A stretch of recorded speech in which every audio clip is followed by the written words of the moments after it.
The first thing I want you to know is the concept of number. That's stupid. That sounds like something you know all your life, right? But let me ask you this. Yeah. So this is not a command. I'm just gonna make a plain text. Number. What is it? Anybody? Okay. Let's say I have this 1, 2, 3, 4. This is a set of number. Okay. Watch this. What can I do with it? Number 1, it's a name. Okay, it's a name. You are 1. You are 2. You are 3. You are 4. Because I don't know your name. Okay, so student number 3, that will be you. That is a name. But what's the difference between this kind of name and Alice, Bob? Because it has inherent order. Okay, now Alice and Bob also has inherent order because you can line up alphabetically. Okay, but what I mean is that in this case, there's some kind of like implicit order. Now that order may mean nothing. It just happened by chance that you happen to sit here and I see you first, so you're number 1. It could be because number 1 is the first student who entered or who got the acceptance letter from Basai, so register. The second one to register, the third one to register, the fourth one to register. So a number is a tag. Okay? So number 1 function, number is a tag. Number 2, number is a measurement. Now this is where it gets tricky. Okay? Because when I say number is a measurement, I actually means 2 more concepts. Count versus proper measurement. Okay? Are you confused now? Are you confused now? So, whereas 1, 2, 3, 4 here means 1 is this guy, 2 is this guy, 3 is this guy, 4 is this guy. Now I throw away this. And I just write number 3. Okay? 3 chicken. What does 3 chicken mean? Means you have 1 chicken, 1 entity. You have another entity that is identical with respect to chickenness. Right? If your parents have 3 boys and 2 girls, 3 boys are identical with respect to the boy. So that's why there are 3 boys. 2 girls are identical with respect to being girls. So there are 2 girls. But instead of saying 3 and 2, they can also say what? 5 children. Because they are all identical with respect to concept. My babe, my child. Okay, I'm the father. Right? So number, let me write that down before I forget. So number is a tag. Number is a count. Okay. What about this chicken is 3 kilograms worth of chicken each. Now it's a measurement against a scale.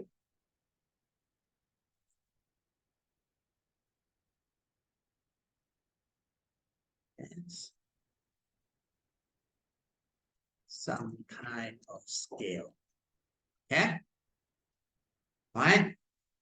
But actually, these two are the same concept. Oh, again, these are mind bender. These are these are simple things that I'm forcing you to think. Okay, I'm forcing you to think about the simple thing you take for granted. You knew how to do this when you were in elementary school, right? Hopefully, right? In what way is counting and measurement the same thing?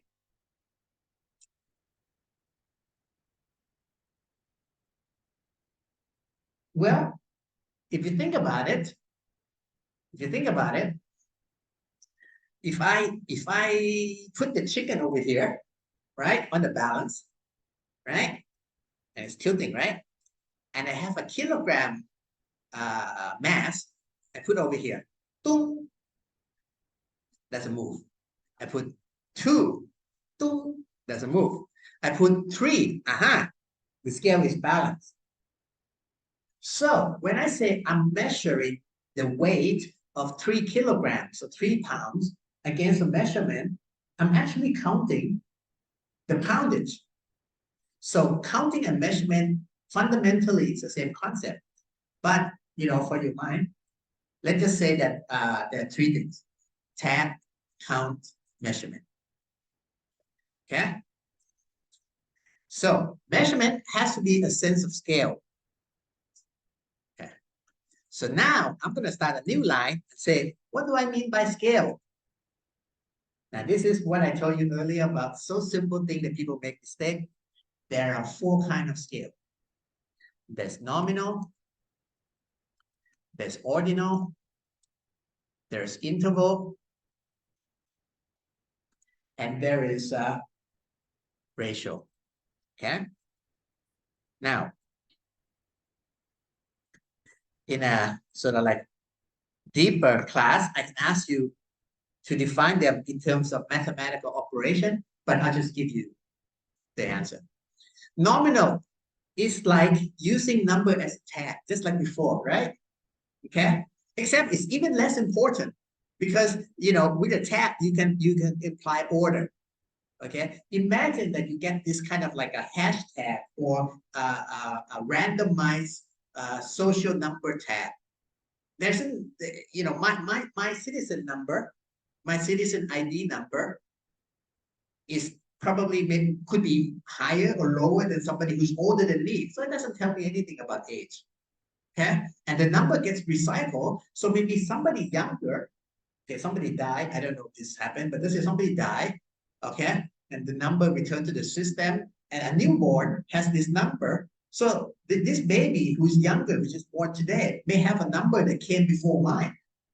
So it means nothing, absolutely nothing, nothing. So nominal means name, pure tag, pure tag. Question is, can you do mathematical operation on it? Yes, you can. That's a trick question. You can do this. Alice is the same as Bob. False. You can do logic. So you can do equality or inequality, right? Is Alice not Bob? So when you put Mathematica exclamation mark equal, it turns into inequality, right?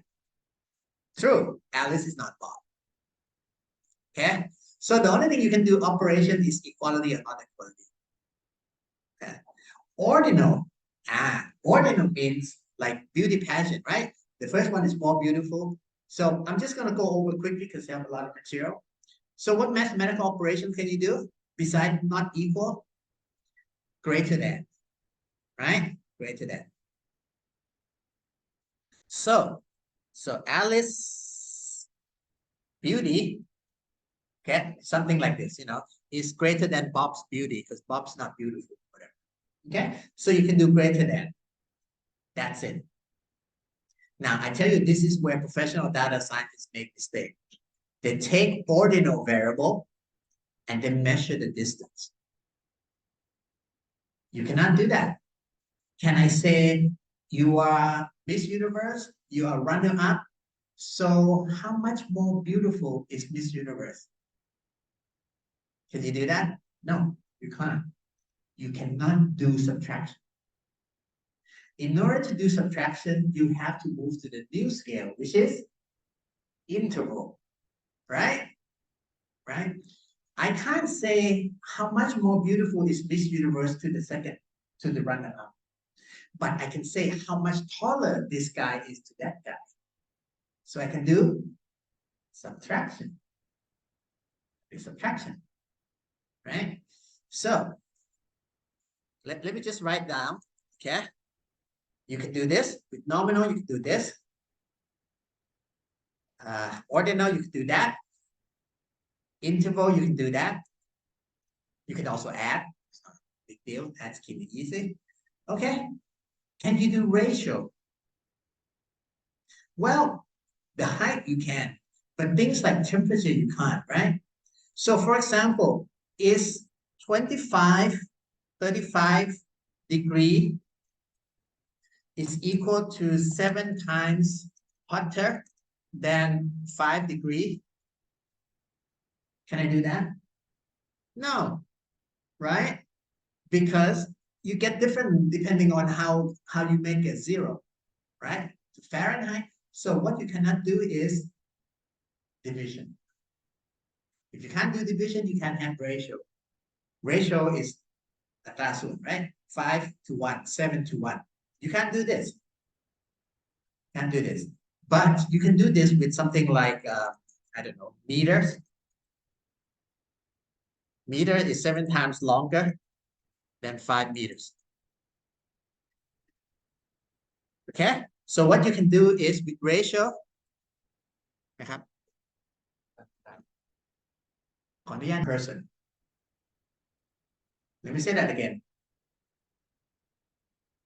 You can get as far as your strongest point, despite your weak point. That's a person. Society can get as far as its weakest member.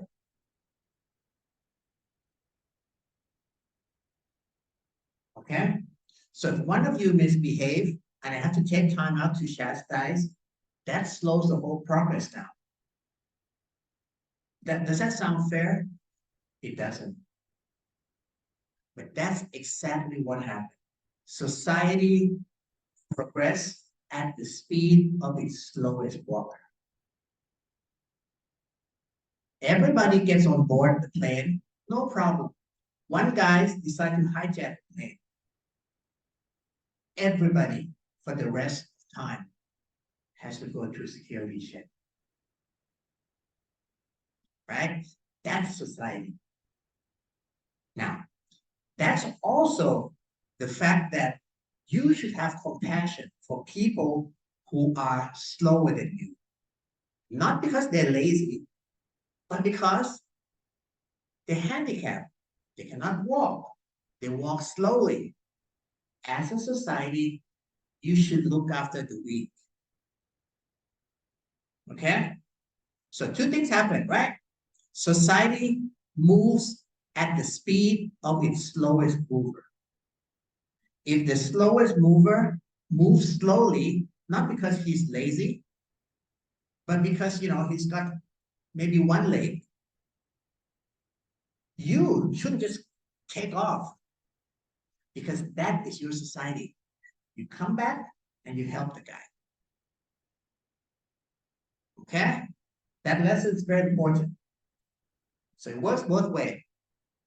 You don't want to be the one holding the society back. But at the same time, if somebody has to hold the society back because of their misfortune, you don't neglect them. You look after them. Okay? Especially, for example, soldiers who have their legs blown out. At one time, they were stronger than you, but because they went to national duties to protect you, they got their legs blown up by bombs or whatever. Now they become weaker than you. You look after them. Right? Society always progresses at the speed of its slowest, weakest. Okay? So in that case, work, guys. You guys are actually now a little society. Help your friends. Okay? If just example, you can't do linear algebra. Okay? For some reason, because you have difficulties. Are you gonna take off and forget him? No. You're not gonna help him during the exam, but you're gonna help him during the tutorial. Okay? That's the lesson. Okay? Help look after the weakest. But society will always move at the pace of its slowest mover. Now, Let's go back to our subject. Okay, so ratio is division, right? You can do division, no problem. So that's concept number one. Concept number two, scale. Concept number three, logic. In this case, what I'm going to call Boolean logic. Okay, Boole is the name of a mathematician. Okay, you have a number that's 1, 2, 3, 4, 5, 6, 7, 8, 9, 10. What if you have two numbers in the world, 0 and 1, true and false? Okay, when Boolean came up with this arithmetic, okay, basically you were working in the world true and false, and that's why Boolean logic is extremely important for you guys. So you have to know what and means, or means, and XOR. Okay, what does and mean? Has to be both true. Yeah, to be pass-side student, you have to be smart and respectful. And okay, or okay, to graduate as pass-side student, you can be good in data science or biology, say biochemistry, biotech. Okay, now you're gonna say, wait a minute, what if I'm good at both? That's okay. That's okay, because that's or, right? What is not okay is XOR. XOR is you have to be one or the other, not both. That's like scholarship, right? So for example, you can qualify as a scholarship. Well, maybe scholarship is not a good example, but there's a lot of example where XOR comes in. Okay, so you can, yeah, scholarship sometimes works. You could be here on academic or needs, but academics and needs, that's too much, right, or something like that. Okay, so XOR and OR are different things. Okay, so you have this two table 1, 1, 0, 0, 1. So that's the third thing. So these are all fundamental, guys. Fundamental. 1, number. 2, scale. 3, logic. Okay, and then 4, domain.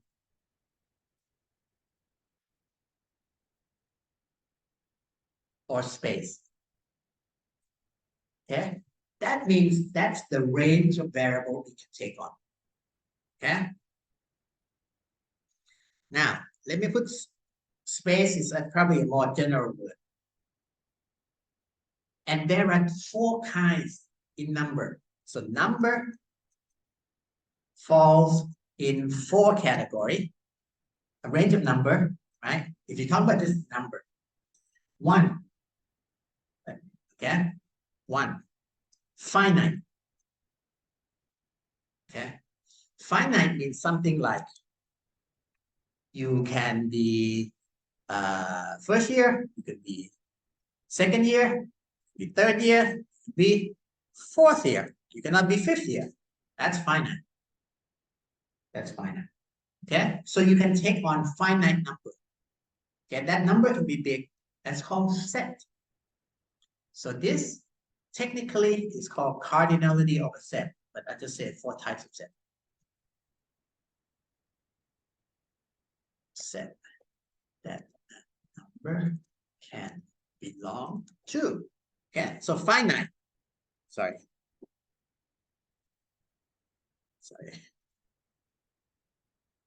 Shouldn't be repeat, right? Okay, so you get the point. 1, 2, 3, 4. 1, 2, 3, 4. Okay, finite. Now, what's the opposite of finite? Infinite. Now, that's not good enough. I'm going to be more fine-tuned than that. There is infinite like this. There is infinite. Oops. Let me write that down. Infinite. Okay.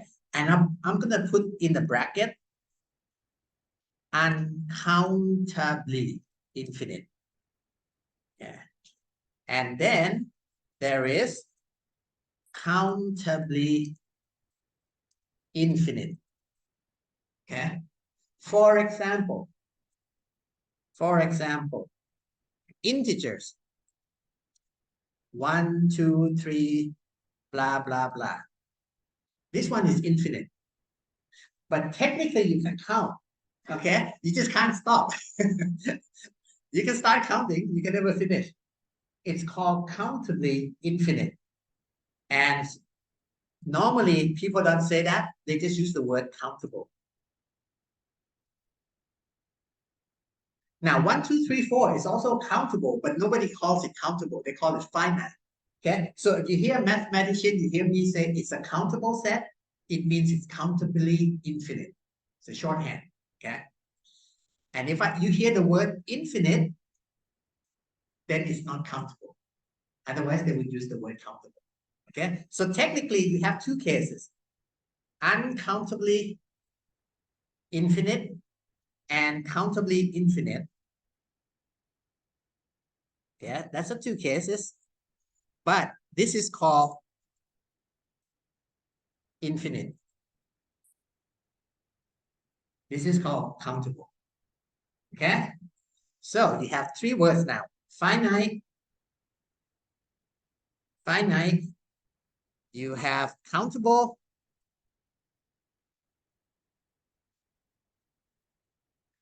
and you have infinite. You have three words now. Now, let's go to infinite and separate into three cases. You can have bounded. Okay? Again,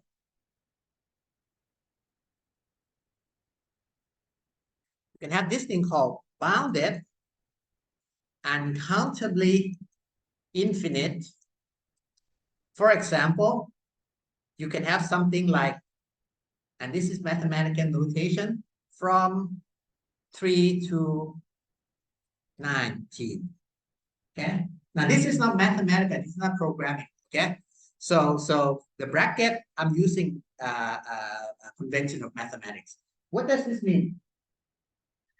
Any number between 3 and 19, not including 3, but including 19. But anyway, it's bounded because you definitely know that outside here you can't see it. Below 3, you can't find it. Above 19, you can't find it. Okay. Then you have semi-bounded.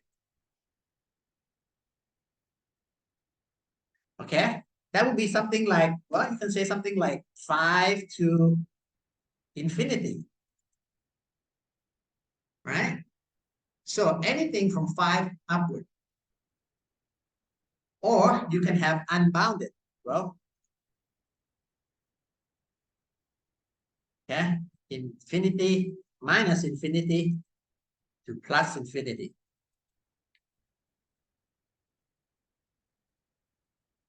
Right? Now, again, I'm just going to put quotation around the word that's used. If it's bounded, uncountably infinite, they'll just call it bounded set. Okay? If it's semi-bounded, they'll just call it semi-bounded. Oops, sorry. If it's unbounded, uncountably infinite, what do they call it? Trick question. They call it, they call it, anybody? Real number line. Okay? Okay? So finite, okay? Finite, countable, countably infinite, infinite. Okay. Now infinite here, nobody also do that because chances are they would go further down. So I'm going to erase one word. Okay. But you can keep it if you like. Okay. But definitely, those are the 5 words that has to mean something to you. This is the way the baseline mathematics gives you. Okay? You can count with finite. You can count with countably infinite. But you can't count with unbounded. Can you count the length? You can't. You can count in centimeters, but that means you're rounding up to the nearest centimeter, right? But you can't count the length. There's no way you can count the length, right? You can count the nearest centimeters. And that's what you do when you wear clothes, right? Small, medium, large. Small is about from here to here, and so forth. So these are 4 types of set that numbers can belong to. Now, part of life, fact of life, and you're not gonna have to worry about this, is that mathematics in computer has to be done on a countable scale. And in fact, it's going to be done on a finite scale. Okay? Because you have so many transistors in the chip. You can have a billion, but still it's a limit. Okay. So mathematicians have to turn this into whatever. So there's a lot of work. So there's rounding, there's not rounding, and so forth. Now, by the way, guys, while I'm here, I might as well give you something. Okay. Round number. Okay. Let's say 1.23, oops, sorry, 1.235. Now, in Excel, it would ask you how many positions in decimal. Okay. In mathematics, that's not general enough because your unit of measurement may be different. This used to happen in finance, where you don't round the price to the nearest decimal. You round to the nearest 1/32 of a dollar. Okay? So something like this. So I can round this to what? To the nearest, comma, 0.25. Right? So I don't give the position. So this is very useful, by the way. Okay? So that's something that's useful. Another thing that's useful is called modular. Let's say okay? What does modular mean? Modular means I try to divide the first number by the second number and I take the remainder. This is a little bit called clock arithmetic. Clock arithmetic is like modular 12 because you go from 0 to 12 and you go back to 1 or 24 if you like. Okay? Now, why am I giving you modular now? Some of you will go into applied digital intelligence and may be interested in cryptography and maybe even and cryptocurrency, blockchain. All the internet security is based on algorithm that uses clock arithmetic. So I'm just giving it to you now. It doesn't mean anything to many people and it won't mean to a whole bunch of you, but I'll just give you the name now. It's called modular arithmetic. It's one of the most difficult topic in all of mathematics, by the way. Right? It sounds simple, but it isn't. It's very difficult. Okay. So that's that. So that's all the thing I'm going to give you. Let's take a 5 minute break. When we come back, I'm going to start linear algebra, and that's going to be pretty intense. So don't take too long, guys. Okay? Don't take too long.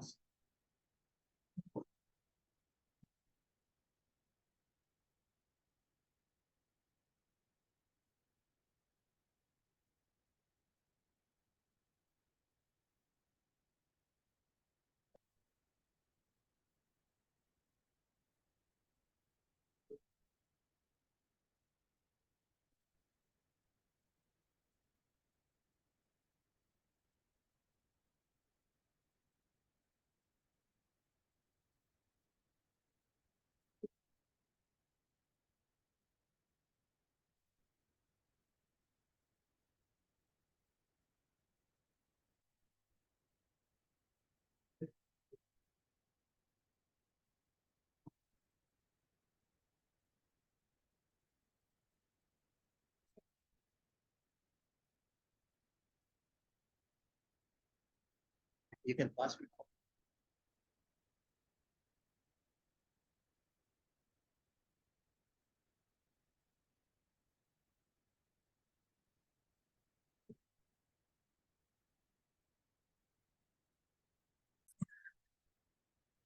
คืออย่างนี้อ่ะบอกความในใจหน่อยลูกการสอนวิชาเนี่ยไม่ใช่เรื่องยากหรอก okay in fact because I'm very smart I know what I'm talking about in terms of the content I can teach you all the mathematics all the analytics and machine learning and AI and all kind of stuff แต่สิ่งที่มันจะหล่อหลอมเราให้เป็นแบบว่าเป็นจุดภูมิใจของจุฬาโอเคคือเราต้องนึกชื่อโรงเรียนได้ไหมลูก Integrated Innovation เราต้อง integrate จริงๆนะแต่ไม่ใช่แค่ integrate เฉพาะวิชาฟิสิกส์กับ math กับ biology เรา integrate หมดลูกสำนึกมารยาทไทยนี่งามมากนะลูกนะมารยาทไทยเนี่ยนะ okay let's imagine we have two data scientists looking for a job okay both capable แต่คนหนึ่งเนี่ย is endowed with มารยาทไทยอีกคนหนึ่ง isn't who's gonna get the job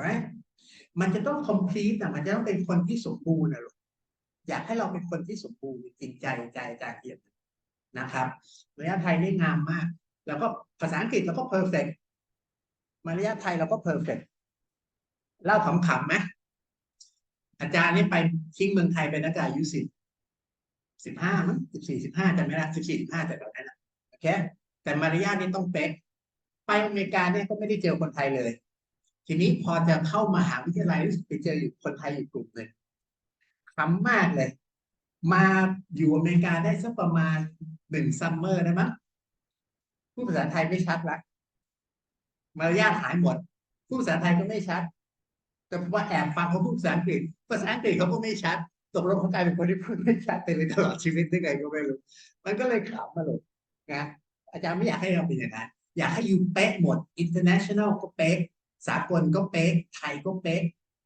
นะถ้าเราเป็นสังคมแล้วถ้าเราเป็นมาจากครอบครัวถ้าเรามาสมมตินะมาจากครอบครัวที่เป็น second generation Chinese มารยาทจีนเราก็เป๊ะอะไรอย่างเงี้ยนึกออกไหมลูกนะครับหรือว่าเรามาจากไหนเราต้องเป๊ะให้หมดอ่ะไม่ใช่ว่า take one and leave the other okay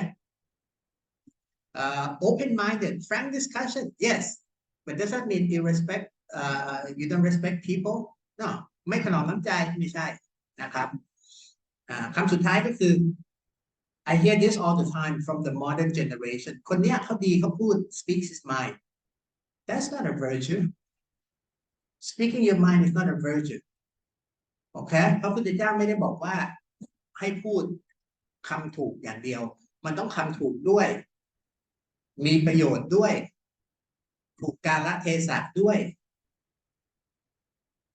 ใช่ไหมครับแล้วอะไรอีก2 ข้อยังมีอีก2 ข้อนะพูดสุภาพอีกข้อหนึ่งพูดที่จิตใจที่เมตตานะครับเพราะฉะนั้นเราบอกแม้เธอนี่สวยจริงนะแต่ในใจคว้านเคาะ that's not วาจาที่ดี okay so try to be a complete human being that's what I'm trying to say okay anyway I have a lot to get to so let's get going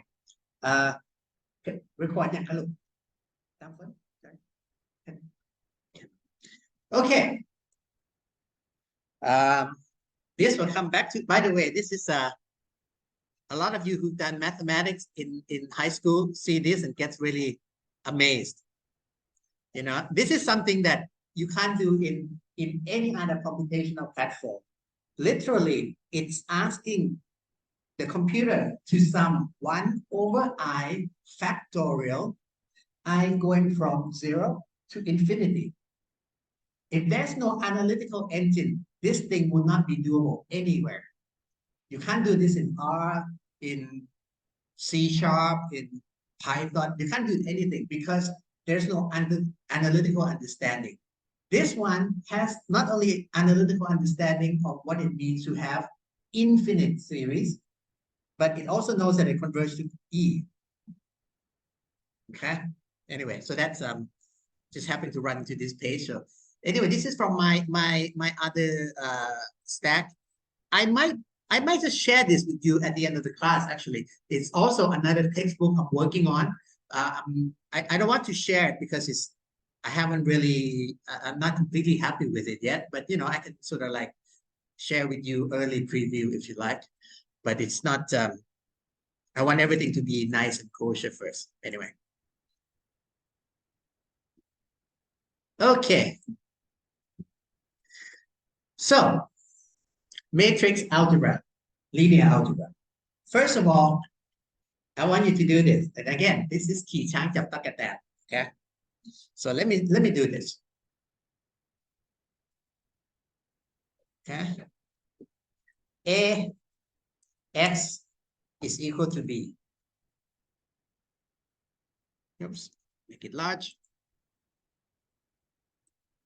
Okay. Now, how many of you can do this in one step? Of course, all of us can do it in one step. How many of you can do it in 5 steps? Let's do this in 5 steps. Okay, first of all, what's one step? X is equal to b divided by a. Okay, so this is all text. So let me just write this in text. Ax, step 1, that's ax is equal to b. Solve for x. Okay, now I'm going to do this in 5 steps. Okay, number 1, look at A. Does A inverse exist?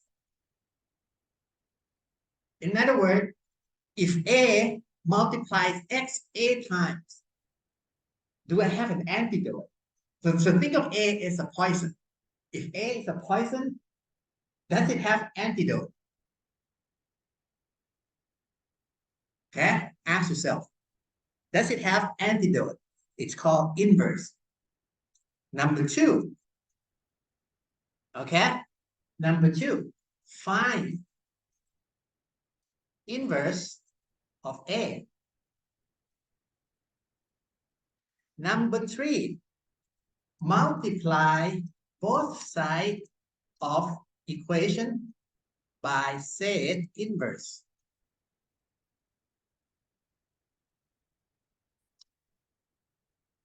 Okay.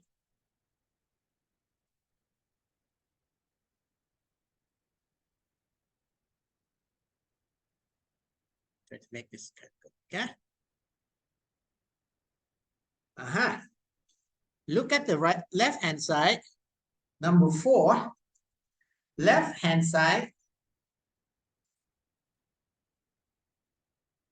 Left hand side will have identity multiplied by x. Right? So same as x.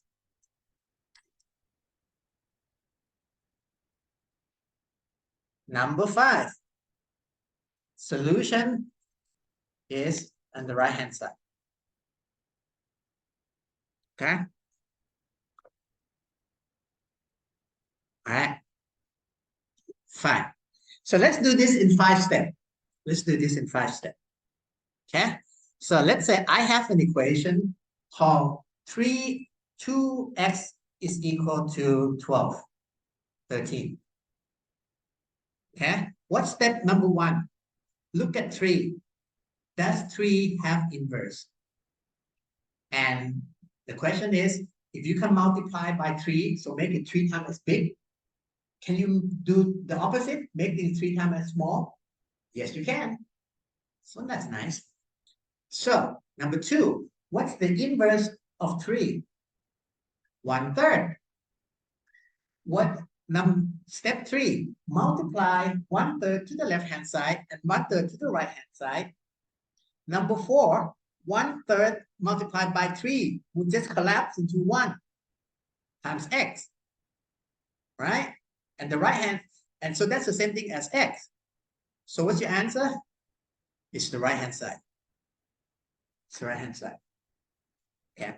Now, this is simple because it's one variable. But you remember, right? What is matrix algebra? Let me just write it. Let's say I have what? A, B, oops, sorry. C, D, right? Let's do this. Now let's be even more professional. I'm gonna call this A11. Now I could do this, by the way, guys. Control minus, and I go 1, 1, but it's gonna take too much time. I'm just gonna type in A11. A11. Okay. A12.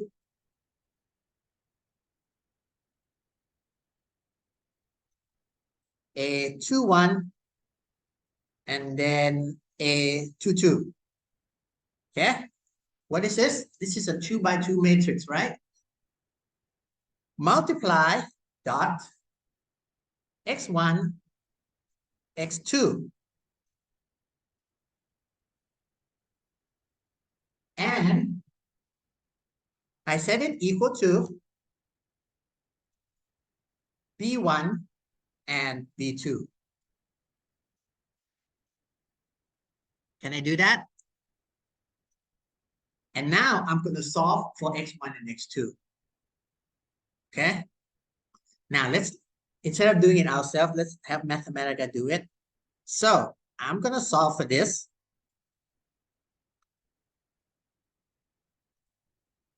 Solve for this. Now, when you solve, you have to set equality as a double because it's conditional, right? It's asking, is it equal?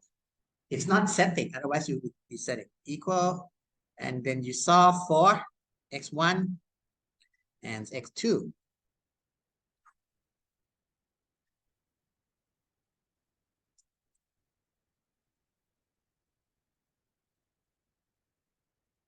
Oh, okay.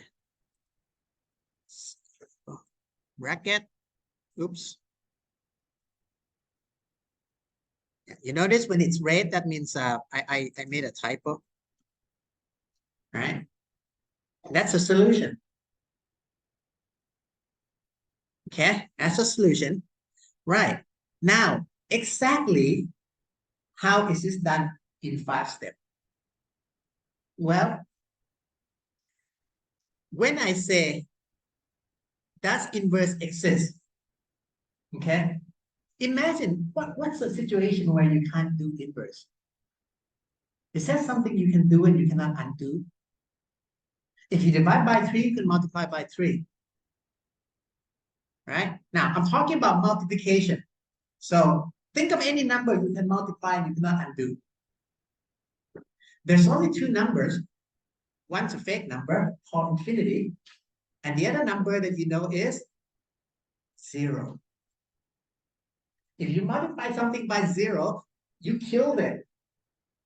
Once you killed it, you can't revive it, right? Right? You can multiply by really large number, and you can divide by that large number. You can multiply by small number, and then you can divide by small number, the same thing as multiplying the inverse, which is large. But what you cannot do is multiply by something to 0 and then get it back. There's no inverse. 0 has no inverse. Okay? So anything but 0 has no inverse.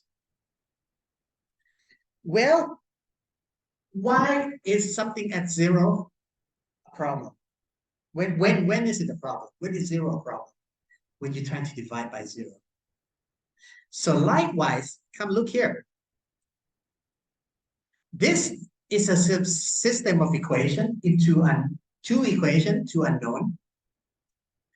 What is at the bottom? This guy and this guy. So those 2 cannot be 0. It's the same thing, it's the same number, right? So instead of saying it, for example, obviously if A11, A12, A21, and A22 are all 0, you can't find inverse, right? Because you multiply the whole thing by 0. The point is when you have 2 variables, A11, A12, A21, A22 can be non-zero, and yet you can't find the inverse. Why do you think that is? Why do you think that is? Well, let me give you my philosophy in life.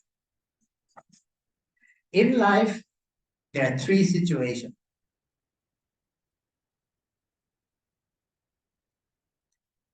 Problem that has no solution,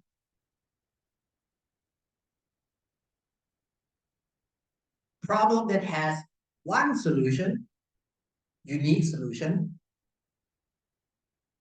and problem that has more than one solution, possibly infinitely many. Okay?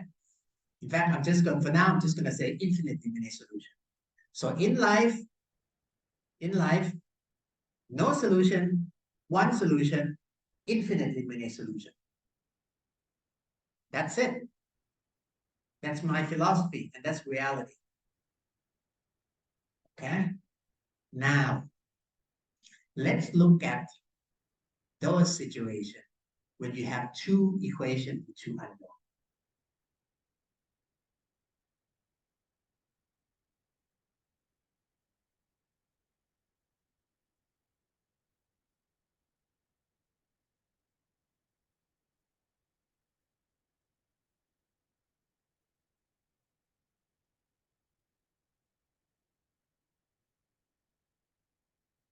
Oops.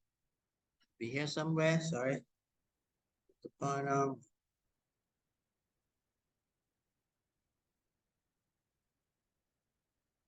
Quite a bit, sorry.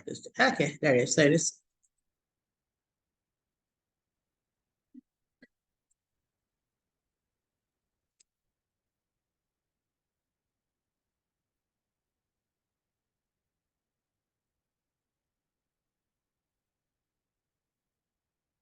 Okay. Okay. You're meeting a friend for dinner. Okay? You're meeting a friend for dinner. Okay? You give a location of this restaurant by its location on two streets. Okay? Now, what would that make sense? That would make sense when the restaurant is at the intersection, right? Okay. So let's meet up on street yellow and on street blue. Let's meet up on street yellow and on street blue. How many places can there be? One. That's your situation in life. You have one solution. Okay? What if you're, let me move this thing about a little bit. And I haven't prepared the case.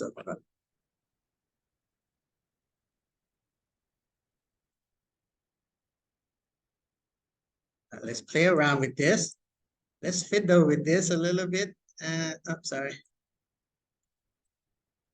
Now, this is where I want you to go home and fiddle with it yourself.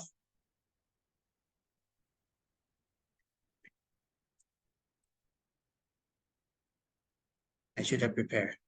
I should have prepared the example to make it easier. Hold on. Okay, let's do that.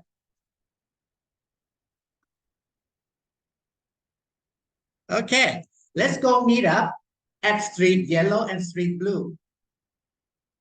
Are you gonna ever meet? Never. Right? So let's go to eat up where you know Sukhumvit and Phetchaburi Tatmai. They don't meet. I don't know. They don't meet. Okay? They don't meet. No solution. Okay? Let's go meet on Asok and Vipavadi. Can be anywhere. More than one solution. Infinitely many solutions. So in life, there are three situations, right? Let's go in life. Let's go life.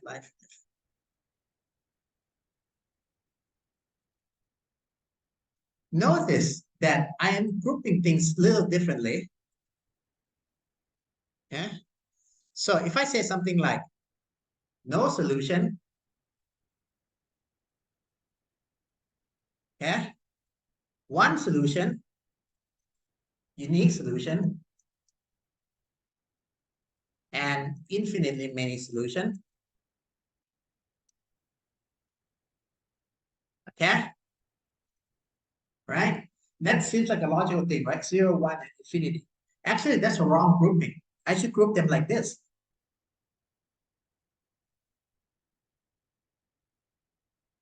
Unique solution, and these two. Why? Well, you just saw why. Interactive mathematics, guys. Both infinitely many solution and no solution are the same because they have the same slope. Right? Now, how do you find the slope of the line? When we get back to this A1, A2, that is like saying that what if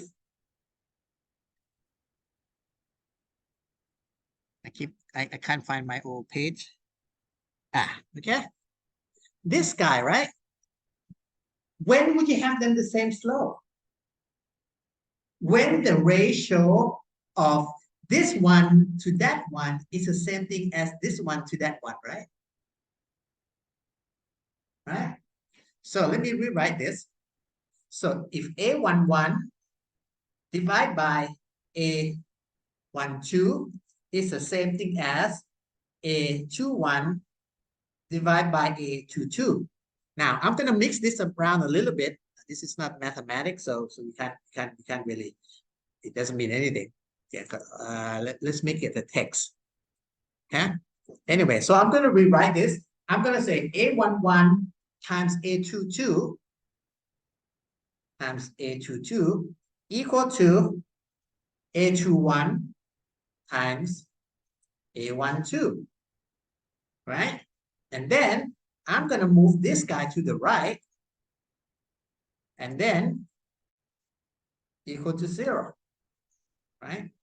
So in other words, the two streets are either parallel or on top of one another if this quantity is equal to 0. There it is. There it is. Does that make sense? Now, if you can do this in 2 by 2, matrix theory is all about how to do this in 5,000 by 5,000. And that thing is called the determinant of the matrix.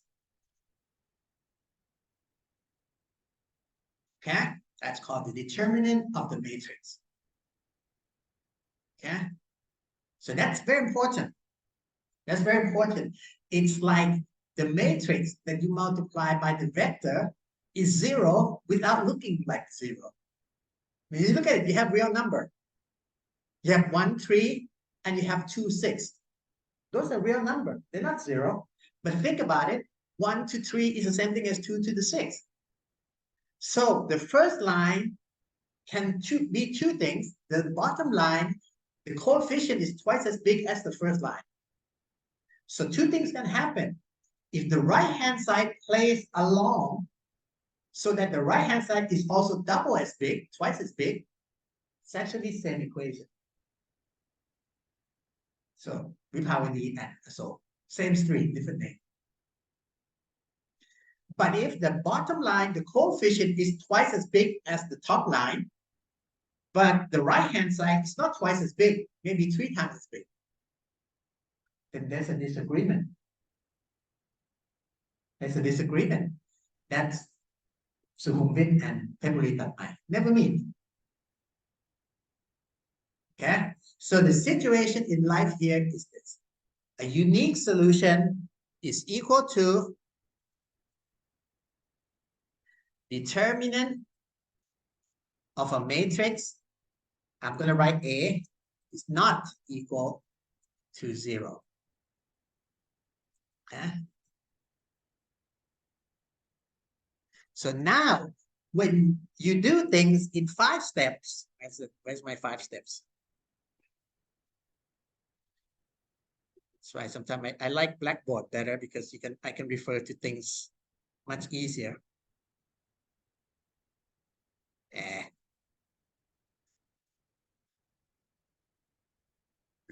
Yeah. Okay. I can do this in 5 steps. So instead of having this, okay, I'm gonna rewrite this. Okay. Well, maybe I'll copy it first so that copy it and have another version. So now instead of AX, I have A is a matrix. X is a vector. Vector. X is a vector. A is a square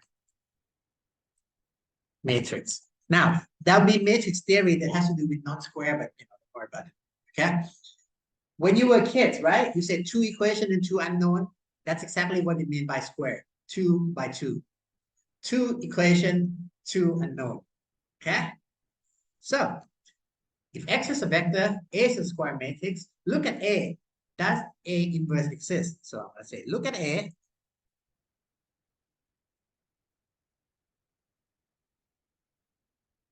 Now it's a big A. Does A inverse exist? In other words, i.e., determinant. Now, I'm going to use shorthand because in Mathematica, you actually use DET. DETA, not 0. If so, find this thing called A inverse. A inverse. So let me show you what it is. So now, instead of doing this, I'm gonna make a name, okay? So life looks easier. This is my A is equal to this. Okay? A is equal to this. And this is my X. X is equal to this. And then B is equal to B1, B2, right? Oops. Okay, and then I solve AX, A dot X equal to B for X. Okay, so I get exactly the same thing. Okay, now the computer is doing it in 1 step as well, right?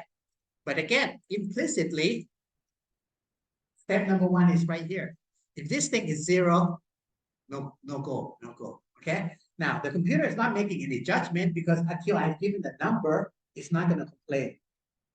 Now, what happened when I do this? What if I say A is equal to 1 and 3? Sorry, 1 and 2 and 6, 2 and 6, and then 1 and 3.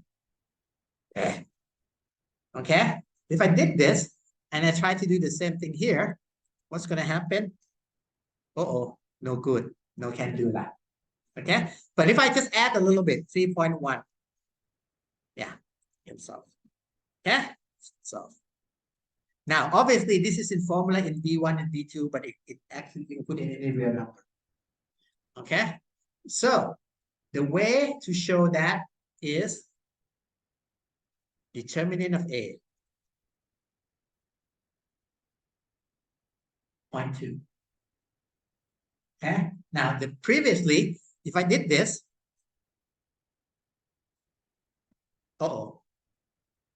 right? Matrix theory is powerful because they devise literally not just formula, algorithm. The difference between formula and algorithm is, think of it as there's a repetition involved. There's a condition, there's a repetition, that sort of thing. Okay, so this would be a formula. Formula would be this times this minus this times that. Fine, that's a formula. But what if it's 5 by 5, 10 by 10, hundreds by 100? There's no fixed formula. There's a procedure. That's why it's called algorithm for finding the determinant. Okay, so I can do that. I can do that. Okay, now let's go back to this. So we leave A specify. Now let me tease a little bit, okay? Determinant, okay? How about this? 1, 2, 3, 1, 2, 3, 1, 2, 3, okay? 3 to 1, okay? Oops, sorry. 1, 2, 3, 3, 2, 1, okay? And maybe 7, 6, 5. Anybody? Do you think the determinant of this thing is going to be 0 or not 0? Let's place your bet.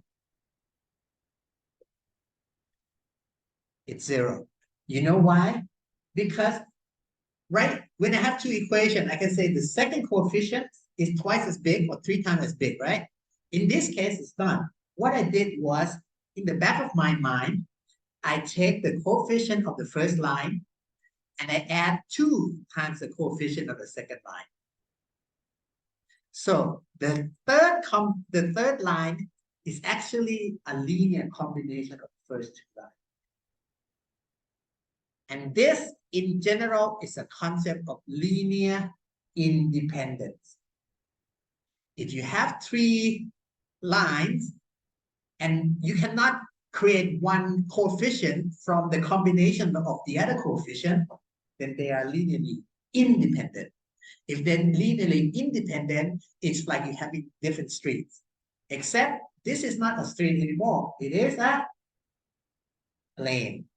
So if I have something like this, determinant is 0, then definitely no go. But if I have something like 5.1, this would work.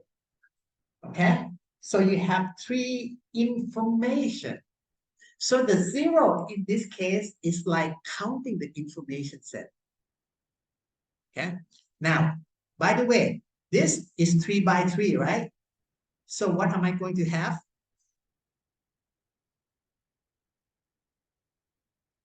I'm going to have this.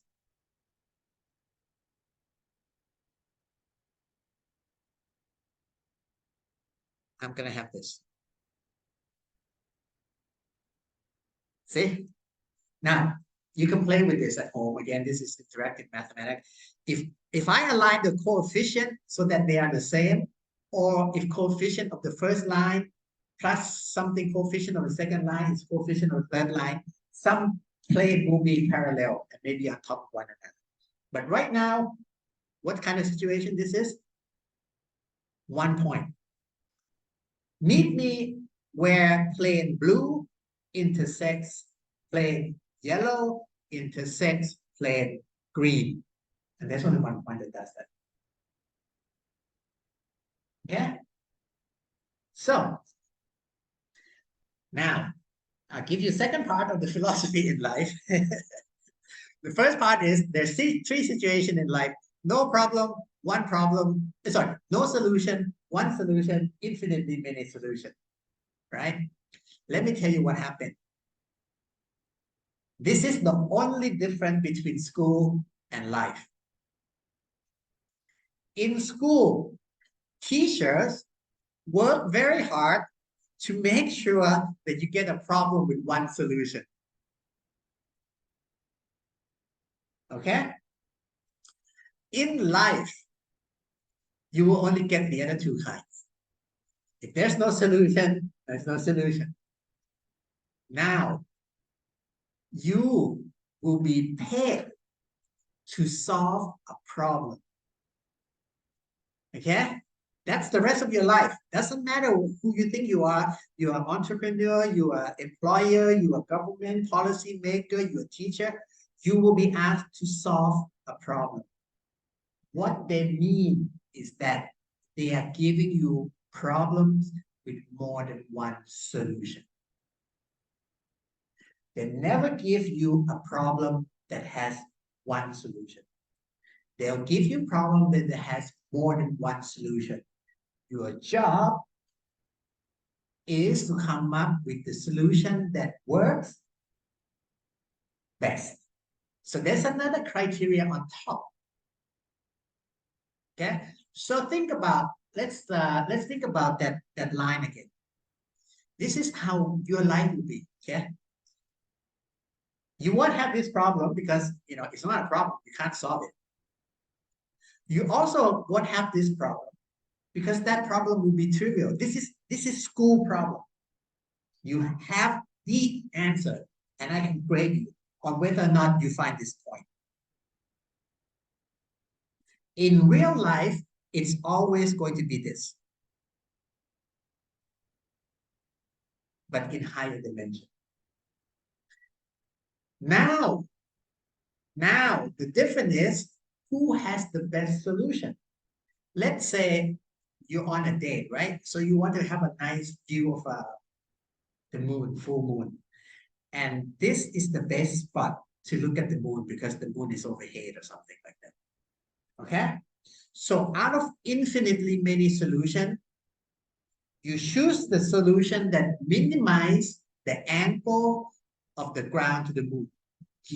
Okay? So that's one thing. So the moon's over here. So what's the best solution? Well, this is a solution. You can eat here. You can eat here, but it's not so romantic because you can't see the moon. Okay? Well, this is probably not the best because you have to look like this. But let's say the most romantic way of viewing the moon is to look straight up. Okay? So what's the best solution? Book the restaurant on those two roads, which turn out to be the same road, infinitely many solutions, but the one that has 90-degree pointing to the moon or something. It's the closest distance to the moon. Okay. Now, for those of you who were awake 2 weeks ago, a week and a half ago, I told you, right? I'm a product of multidisciplinary education, and one of the most multidisciplinary education is operations research. Operations research was born out of World War II, right? Right? So think about this as your enemy coming in. This is your coastline. Now, the solution here is simple. It's obvious because it's simple, right? Coastline is straight. Where should you place your intercept? Your radar station, your Spitfire squadron, where would you put it? Well, if the enemy comes from here, you should put it here, right? You can put radar station, you can put a Spitfire squadron anywhere on the entire country, but you would put here because this maximizes or shortens the distance. If you are over here, it takes you a long time to intercept. Now, this is a simple, trivial example because you just draw a line, right? But in life, is it going to be a straight line? No. Is the enemy going to come from one point? No. Enemy can come from many points. With the same probability? No. They can come from this and this and this with different probability. And would that probability be the same every day? No.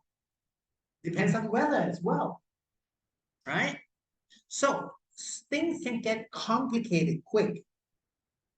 Right? The best solution would be an average because you can't really, put your radar station here today and move it tomorrow. Maybe you could. It's modern technology, but back then you couldn't.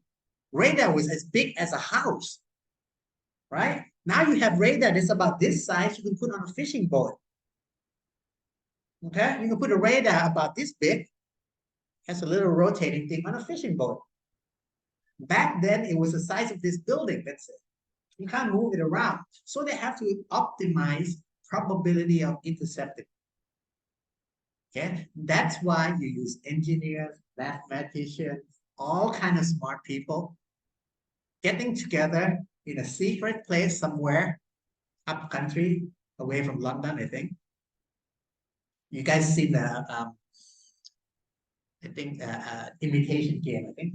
See the movie? Yeah, that's a good Bletchley Park. That's for decryption. But they also have similar kind of thing for this kind of thing, this kind of optimization. Right? So in life, you will always be faced with problem that has more than one solution. And your job and your performance depends on how you can optimize that. Okay? So in real life, the matrix will be kind of like this. And then you have to do something else. Now, this is where you have this thing called linear programming. Some of you may learn about it later on. It's a bit like this, you know, you have to stay within an island, but you have to be closest to here. So instead of this line, think of it as a polygon. Think of a country as a polygon, right? It's kind of polygon, and that polygon can be n-dimensional. But that polygon has to, where on that polygon are you closest to the moon? Or that's the direction you want to go to. Okay? That's life. And in fact, most of finance is based on something like this. They don't have a polygon, they have something smoother, but it's the same thing. You want to go to maximize return, minimize risk. So that's a direction where the risk and return balance is just right, and you want to go there. And you make a lot of money just doing that. Okay? Now, you would make a lot of money if the problem say, well, how do you allocate your portfolio? There's only one solution. You won't make a lot of money there because anybody can do it. You make money if there's so many, infinitely many solutions. You choose the one that's best. Okay? And in life, things will not always be linear. Let me say that again. In life, you don't have a straight line.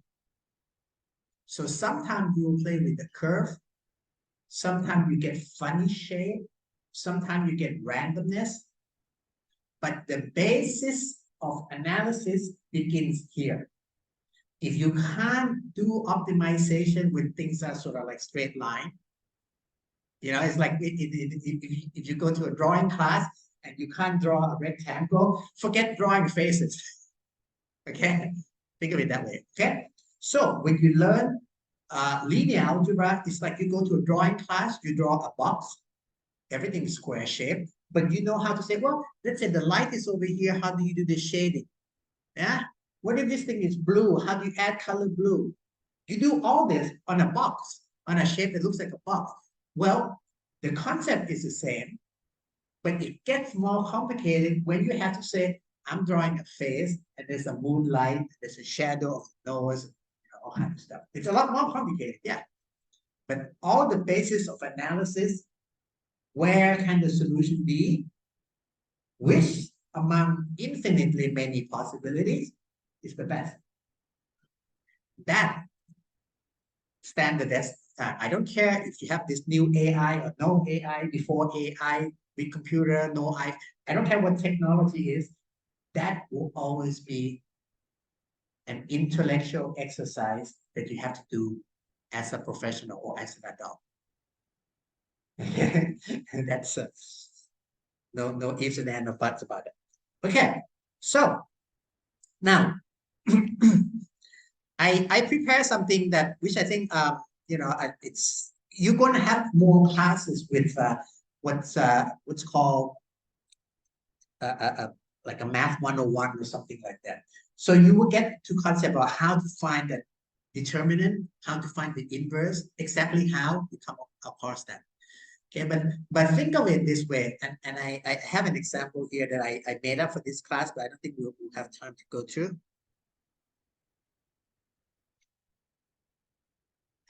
Basically, let me just highlight what it looks like. Well, actually, we can use the old picture. That's okay. Let's go to see if that old picture has that.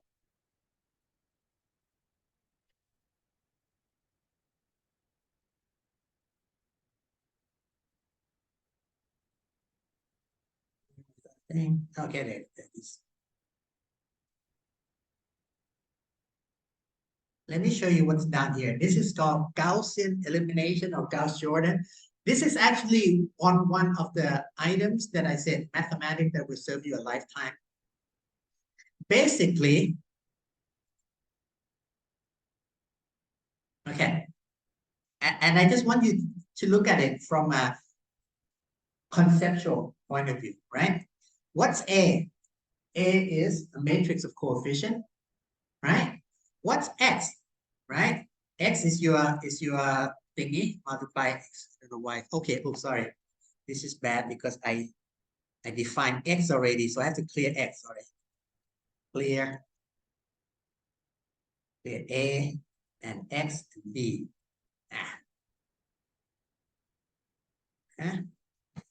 Now it's okay. Boy, scary for a minute. Okay, so that's coefficient. That's A11, A12, A21, A22. That's X1, X2. That's B1, B2. You know, but I have time to be more meticulous, so I use it as subscript, so it looks nicer. Now here, this is what I did. I put the matrix A here on the left-hand side. I put, you see a partition line here. Okay. So basically, I put A here, and I put identity matrix, and I put B. So A1, A2, A21, A22. This is identity matrix. This is equivalent to 1. You multiply this by anything, it doesn't do anything. So this is B. What is our job again? Our job is to find something that is the reverse of this, the inverse of this. So if you multiply x1 and x2 by a11, a12, a21, a22, find me another 4 number that reverses it, right? And if you might find something that reverses it and you multiply to it, what happened? What does 3 multiplied by 1/3 equal to? 1. Okay. Now, basically, what I try to do is keep working until this thing becomes 1, 1, 1, 1. That's equivalent to finding the inverse. But instead of explicitly spelling the inverse, and this is in reality, computers don't find inverse matrix. If you give them 1,000 by 1,000 matrix, it doesn't find the inverse first and multiply. It slowly chips away. It tries to multiply something to the A and keep doing it, keep multiplying something to it, keep doing it until the left-hand side looks like a 1. And that's called Gauss-Jordan elimination process. It's an algorithm. So basically, you have an A, you do something until the A becomes 1 or identity matrix. And what you get with the right-hand side, that's your solution. So this is exactly the same thing. Yeah. So it's the same thing as finding A inverse, which is A to the -1. And that's the solution. So this is exactly the same number that we saw earlier. This here, guys. Notice A11, A12, A21 minus A11, A22 is at the bottom. Same thing. Okay. Now, I can do this in 3 dimensions, and I prepared this for 3 dimensions as well, somewhere down here, I think. But don't worry about it. It works the same thing. It works in 2 dimensions. You don't have to convince yourself because it has to work in 10 dimensions. A lot of this looks like programming, but it's actually formatting, making things look nice. Okay, so that's it. Same thing. I have A on the left. Now, this time I use real number. So 5 minus 8 minus 0.1, 0.4, 0.4, 0.7, whatever. Okay, do something to the left until you get 1, 1, 1, 0, 0, 0. Okay, and then the right-hand side, that's your answer. Okay, algorithmically, that's what the computer does. Now, again, why do I show this? Again, part of it also is for the benefit of applied digital intelligence people, because you have to think of something that's theoretically true, but not practical. Meaning, if you have an A matrix that's 5,000 by 5,000, you can find the inverse first and keep it. Okay, but that's not practical. It's not practical. So in practice, you have to sort of like do it a little bit by a little bit. It's kind of like chiseling, like kind of sculpture, right? So yeah, so in theory, you know, there's kind of like a magic axe that you can hit a rock and becomes a perfect sculpture. But in reality, you know, you can't do that. There's no way you can aim precisely, hit a rock once and becomes a Mona Lisa or something, or Venus of Milo or something. You have to chip away a little bit by little. That's what an algorithm does. Okay, and so this is how algorithms solve things. Now, Why does this matter to the rest of you? Because every time, think about this, What is the significance of starting with a line ax equal to b and end up with x is equal to b over a? What's the significance of that? Now this, again, pay attention because everybody, sustainability, smart city, health service, whatever, your problem, your data, you can interview clients, you can interview patients, you can measure blood glucose, all kinds of things is going to come to you in the form of quote unquote A's. The numbers are the coefficient. They're the one that will come from your data. And AX equal to B is the way your science works. Now, in some area, pharmacology, AX equal to B would be more complicated because it would not be linear. It would have square root. In some data science, it would be even more complicated. In smart city grid, solving logistics, it would be more complicated. But the point is, you will have these two things. One, the numbers. Those are the A11, A12, A12, and B1, B2. Two, the relationship that describes your problem. Doesn't matter if your problem is in health science, smart city, whatever. It's going to come in the form of quote unquote equation. So that is what you will be given. Now, your job may start before that because your boss will tell you, go get the data. So the A is not given to you. You have to actually go get the data first. That's what data scientists do as well. Okay. But at the end of the day, all your life's problem will come in the form of data and relationship between variables given the data or given the parameter, given the A11, A12, A21, A22. Your job then is to come up with the decision. And the decision of where to eat, that's a coordinate. That's x1 and x2. Your job is to come up with the x. But again, in life, it's not just one x. You're going to get a gazillion possible x. There's going to be another relationship. It's not equality relationship. It's the best you can relationship. Ax is equal to b, that's equality. But as close as you can get to the view of the moon, that's not equality. That's objective function. That's a drive. So if you understand everything you see in life in terms of the numbers, that becomes a parameter, relationship, that becomes the equation, and the criteria, that becomes the objective function, and finally, the decision variable that you play with, your job is to come up with the best solution. And I don't care what track, it's not even bar-size student. Everywhere across campus, fundamentally, that's what you do. The difference is, if you are an engineering student working on building construction, the set of equations will be given to you because this is how the strength of material is governed. You can't discover anything else unless you are really at the forefront of the research. So the AX equal to B will be fixed by the subject. You are multidisciplinary students. You will focus on the form, not the actual equation, so that you can work with anybody.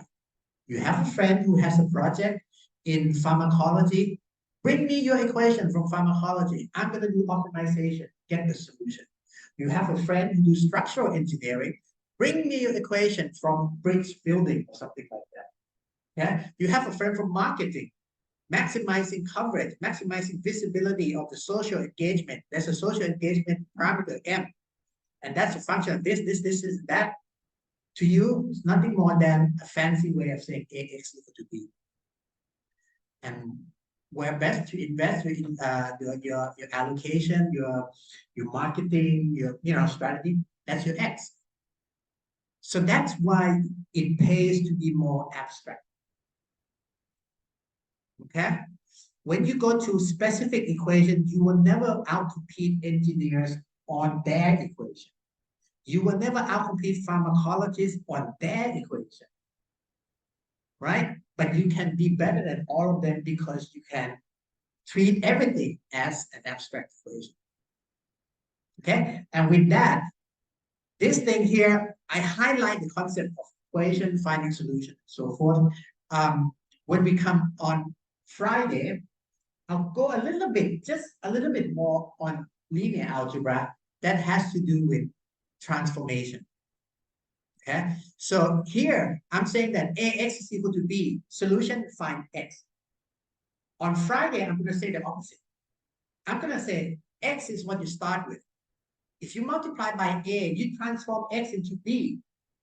What is the behavior of that transformation? Right? So AX is equal to B, but different perspective. AX is equal to B, find me X. No. Friday would be, you got an X, you got an A. What happened to X when you apply A to it? Oh, you get a B. What does that look like? Okay, that would be Friday. Okay, and then I'll jump into the calculus. Once we get to calculus, again, basic highlights of calculus, we will have enough ground to cover probability and statistics. So in a period of 2 weeks, I'm packing in everything that will take you 2 semesters to learn in detail, like how to find the matrix inverse. But you're learning the perspective here, you're getting the visualization of what happens here with Mathematica. Okay? When you go and learn those classes, chances are you have to do it by hand. Okay? You won't be able to do it with Mathematica because they want you to do the mechanics. Okay? And also, we only have like 100 license of Mathematica. So by the time you get to the second year, your license will be transferred to the first year. It's very expensive. Okay, so I'll see you on Friday. Okay? Again, let's have it to 8 o'clock's a good time. 8 o'clock's a good time. Okay, play with this. Again, you can play with GeoPlot as well. That's a good. Okay, see you next time.